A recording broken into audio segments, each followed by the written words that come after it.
जैसा कि आप लोगों को ये विदित है कि अब संसद चल रहा है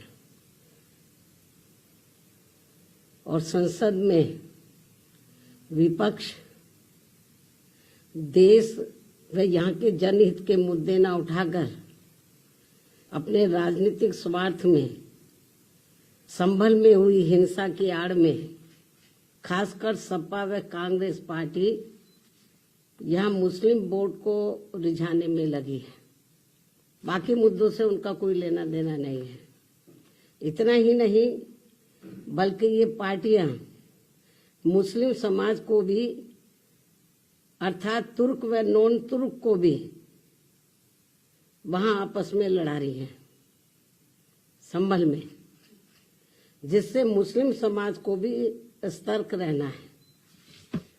इससे भी ज्यादा दुख की बात यह है कि जिनकी बदौलत से संसद में दलित वर्ग के सांसद पहुंचे हैं, मेंबर पार्लियामेंट पहुंचे हैं, वो भी अपनी अपनी पार्टियों के आकाओं को खुश करने के लिए दलित उत्पीड़न के मुद्दों पर अधिकांश चुप ही बैठे हैं। चाहे वो दलितों के उत्पीड़न का मामला अपने देश का हो या फिर बांग्लादेश का हो। तो वहीं दूसरी तरफ पड़ोसी देश बांग्लादेश में हिंदू जो बड़ी संख्या में जुर्म जाति के वहां शिकार हो रहे हैं, उसमें अधिकांश संख्या उन दलितों की है, उन वीकर सेक्शन के लोगों की है, कमजोर तबके के लोगों की है, खासकर दलितों की है, जिनकी भारत देश में बहुलता होते हुए भी बंटवारे में जबरन उनको बाबा साहब डॉक्टर भीमराव अंबेडकर को संविधान सभा में चुनकर भेजने की सजा के तौर पर पाकिस्तान को दे दिया गया था। इस प्रकार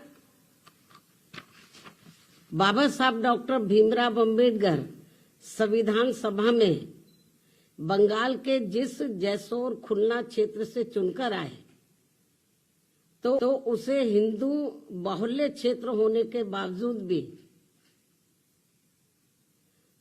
षड्यंत्र के तहत पहले पाकिस्तान के हवाले कर दिया, जो अब बांग्लादेश में है। वो क्षेत्र अब बांग्लादेश में है और जिस क्षेत्र को पहले पाकिस्तान के हवाले कर दिया था, जो अब बांग्लादेश में है, तो हिंदुओं में भी अधिकांश संख्या वहां वीकर सेक्शन की थी, जिससे फिर बाबा साहब डॉक्टर भीमराव अंबेडकर वहां से इस्तीफा देकर भारत वापस आ गए बांग्लादेश से। और ये सब जातिवादी खेल कांग्रेस पार्टी का था।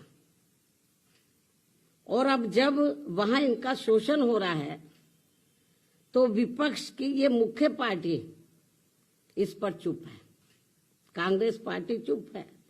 और अब वह केवल मुस्लिम वोट के लिए संभल चिल्ला रही है। इस मामले में कांग्रेस, सपा व इनके समर्थक दल एक ही थाली के चट्टे बट्टे हैं। ऐसे में बीजेपी व उनके नेतृत्व में चल रही केंद्र की सरकार अपनी जिम्मेवारी को आगे बढ़ चढ़कर निभाए, ताकि शोषण का शिकार हो रहे दलित वर्ग के लोगों का वहां और ज्यादा लोगों को वहां और ज्यादा शिकार ना होना पड़े, जिनकी तादाद वहां बहुत ज्यादा है। या फिर कांग्रेस की इस गलती का जो अब वहां दलितों को नुकसान उठाना पड़ रहा है, तो उन्हें वहां की सरकार से बातचीत करके भारत में वापस लाया जाए। इसके लिए हमारी पार्टी आपकी बहुत बहुत आभारी होगी। केंद्र की वर्तमान भाजपा सरकार की बहुत बहुत आभारी होगी। वरना फिर दलितों के मामले में कांग्रेस व बीजेपी में हमारी पार्टी कोई अंतर नहीं समझेगी। अर्थात दलितों के प्रति अपनी संकीर्ण जातिवादी मानसिकता के तहत बंटवारे के समय में जो कार्य उस समय कांग्रेस पार्टी ने गलत किए हैं तो उन्हें अब जरूर सुधारा जाए, जिसकी वजह से खासकर दलित वर्ग के लोग अब वहां बहुत ज्यादा जुर्म जाति के शिकार हो रहे हैं। अन्य हिंदू भी वहां काफी ज्यादा दुखी व पीड़ित है, वो भी शिकार हो रहे हैं। ऐसे में भारत की तरफ से उन सब की सुरक्षा व उन्हें हर प्रकार से संरक्षण देना भी बहुत जरूरी है। ये केंद्र की वर्तमान बीजेपी की सरकार को देखना चाहिए। इस खास अपील के साथ ही अब मैं अपनी बात यही समाप्त करती हूँ। धन्यवाद।